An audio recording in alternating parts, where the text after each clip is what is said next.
Hi, today we're going to be talking about vocal weight. So, first of all, let's try and figure out what vocal weight is. Well, it is a measure of contact intensity of the vocal folds. You can think of this as analogous to hand clapping. If I'm gently clapping like this, only the surface tissue of my hands are making contact. And if I'm making a strong clap like this, I'm allowing deeper tissues to make that contact. The vocal folds function in much the similar way. If only the surface tissue of the folds make contact, we wind up with a soft, delicate sound like this. Ah, ah. Or like this. Ah, ah. The difference between those is contextual based on the resonance of your voice.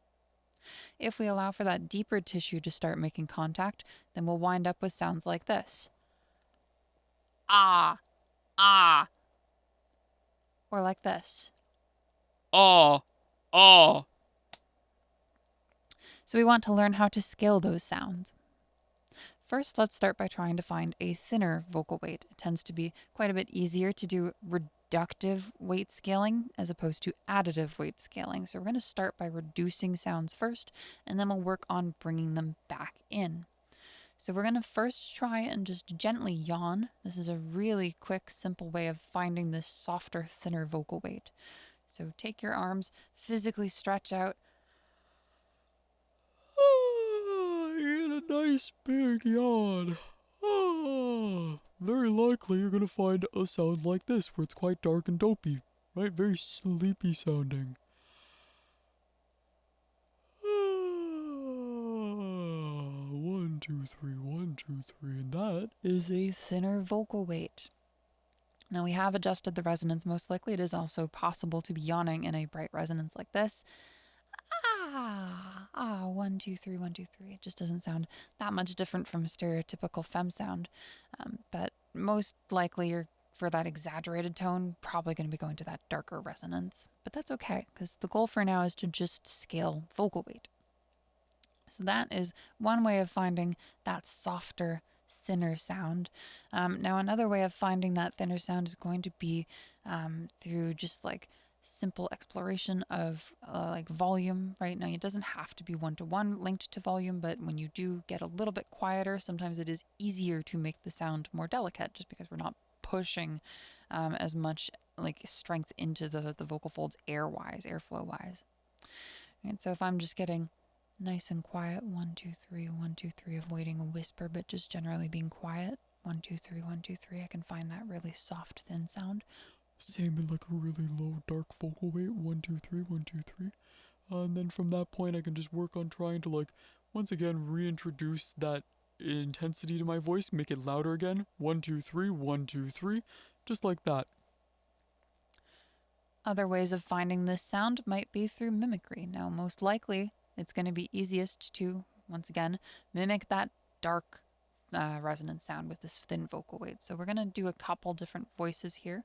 I'm going to just say some lines and some character voices and then leave some space for you to be able to do them in response. So the first one is Patrick Star from SpongeBob. And we're just going to go ahead and say, Hi, SpongeBob.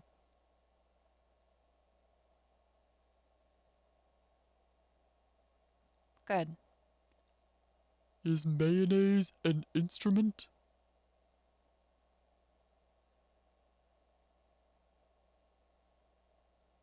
good, awesome. We're going to do a different character now. This one is going to be Yogi Bear. Hey, boo boo, have you seen my picnic basket?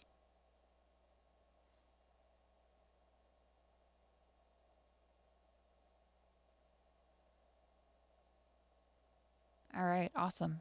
There's a bunch of other characters and other voices that you can do that have that sort of quality. So if you know of one, just use that one if you don't like these ones.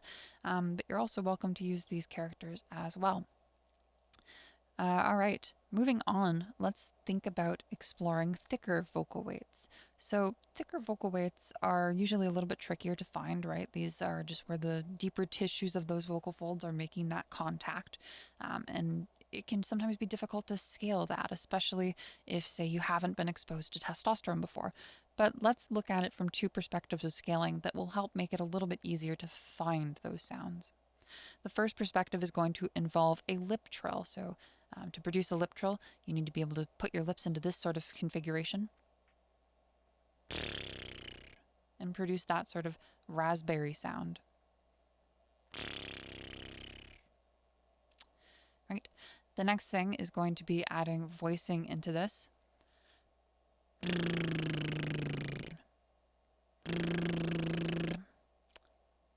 Once you can do that, you've got all the necessary components to be able to do the weight scale. If you're struggling to produce the lip trill, there are a few things you can try to do to make sure that you're producing it correctly and efficiently. First of all, you want to make sure your lips are pouting in the right way, but they're not like tensed and pushing into each other. They're just gently resting. Right? It's a really gentle position. I can talk like this if I need to. It doesn't really, there's no real lip tension. Right? They're super, super loosey-goosey. The other thing to consider is that most of the tension is actually going to be in your cheeks, right? Your cheeks need to be very taut for this. They need to be quite firm and engaged. If you allow air to lateralize, where it splits off to the sides of your tongue, it will pocket. And that can cut off the airstream. You need to keep that air going directly down the center of your tongue during this, right? So we want our cheeks to be nice and flat, nice and tight. And we want our lips to be pouty but loose. Helps if I can do it right. Once we've got that, we are going to just slowly try to scale the intensity of the trill, like this.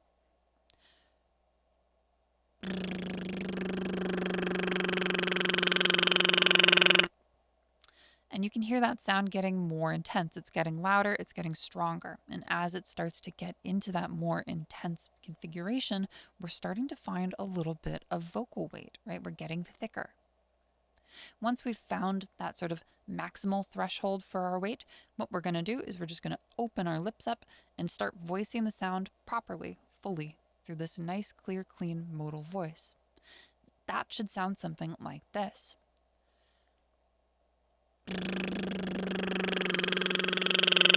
One, two, three, 1, 2, 3. It's a very buzzy, brassy sound if you're doing it in a bright resonance. If you're doing it in a dark resonance, this will sound a little bit more like this. 1, 2, 3, 1, 2, 3, check, check, check. Right? So still dark, still, because it's a darker resonance, but still thick as well. 1, 2, 3, 1, 2, 3. If you can't scale with the lip trill, there is another one you can try doing, and that is an E vowel. For this exercise, we're going to be using the word beet as in that little red vegetable that always stains everything, or like the sound of a snare beat, right? For this, we are going to just say the word starting in a thin configuration and slowly shift it across into a thick configuration. The E vowel is primed to be really good for this sort of change, right? These frequencies that we're adjusting in our voice as we're scaling vocal weight happen to be quite high frequencies, and these are actually the same frequencies that this vowel is really tuned to. So as you're scaling these sounds, it will be very salient on this specific vowel, maybe less so on others. Still noticeable, but it's going to be the most noticeable on E. So we're going to use this word. I'm going to first do this in the dark resonance, and then I'll show it in the bright resonance, just so you can hear how this might sound in both configurations. Here's the first one. Beat, beat, beat, beat, beat, beat, beat. 1, 2, 3, 1, 2, 3, check, check, check.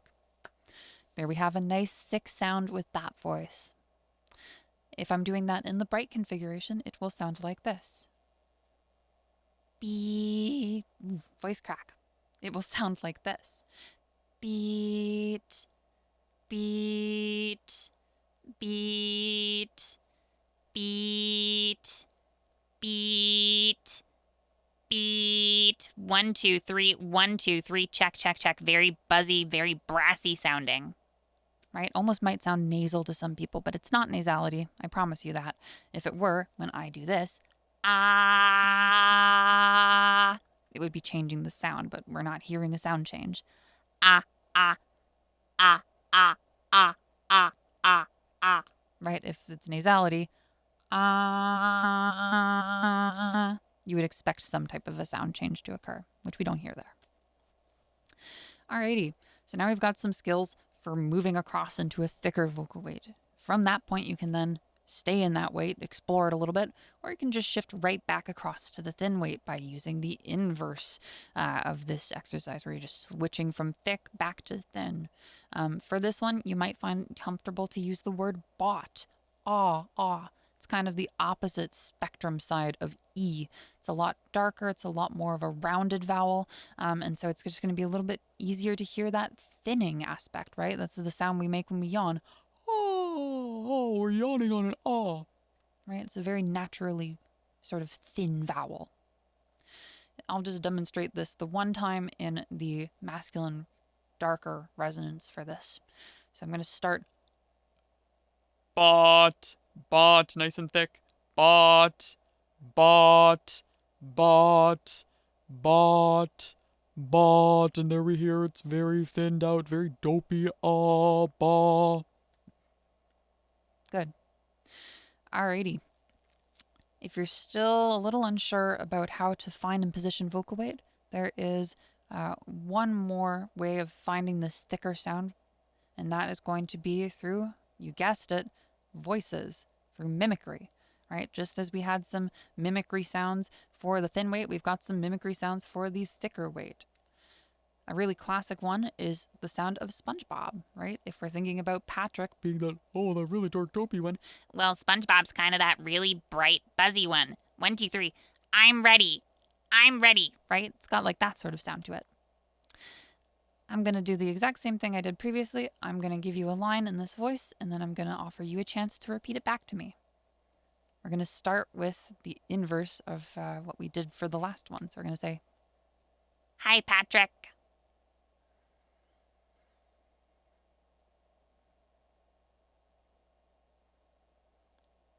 good. And now let's do that other one where he says, I'm ready.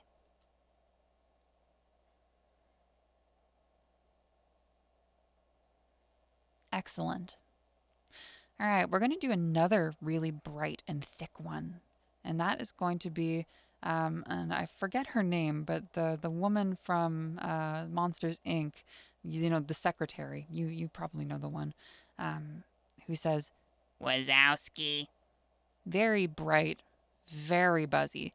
Wazowski. Wazowski. I want you to just try and say that with me.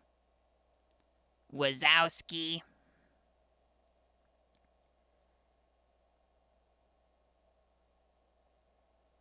Good. There's a little bit more of what we call vocal compression in that voice. It's less of a pure Ah, ah. vocal weight. There is a vocal weight shift in it, but there is also compression. You'll probably notice that it feels like you're, getting a little bit more tensed in how your airflow is feeling, right? Not necessarily tensed in general, but the airflow will become a bit more restricted, Wazowski. Ah, ah, ah. right? So there is a weight change, but there is also a compression change. So just be aware of that one with that voice specifically. Another voice that might work quite well is Alan from Smiling Friends. This is a relatively new voice. If you don't know who that is, don't worry. But you would definitely benefit from maybe looking up a clip of him to hear his voice in context.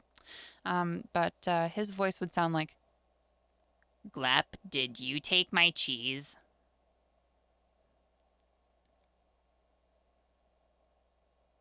I am not accusing you of anything. right? Again, very buzzy, very brassy sound. It's quite bright, but still nice and thick. Alrighty, we're going to move on to the final stage of this set of exercises, and this is going to be a sort of, emotional driven one where we're seeing both sides of this play out in one scenario. For the scenario, I want you to imagine that you have a cat sitting on your lap. You're just going to be gently petting the cat. And as you're doing so, you're going to be saying, "Aw, aw, what a cute cat, aw." And what you'll notice is that when you go to voice that sound, naturally your voice is going to be thinner. Now, it might not be as thin as an extremely thin position would expect it to be in, as we're finding with That yawning sound, right? This one is extremely thin. If your voice is starting over here and you're starting to just pet that cat, you might find, aw, aw, it's only getting like a halfway point. Aw, aw. It's probably not going to be changing in resonance too much either. It's probably not going to be darkening if you're not at a naturally really dark resonance to start with. But you'll be thinning. This is something we call pet directed speech. It's very similar to child directed speech. And the goal of it is to try and just make those sorts of small little animals less nervous and afraid of us in these contexts. So when you're petting this, right, petting this cat, you're going, aw, aw, 1, 2, 3, 1, 2, 3, aw, aw. And as you're doing this, you're now going to imagine that this cat has just had a hairball all in your lap. Now, quite a disgusting thing to be involved in, right? Nobody likes a hairball. And it just so happens that the disgust reaction is actually one that can often trigger increases in vocal intensity, and that includes an increase in vocal weight. So when that cat has that hairball, you are more likely to react with something like this. Ew. Ew. 1, 2, 3. 1, 2, 3. Again, a little bit thicker.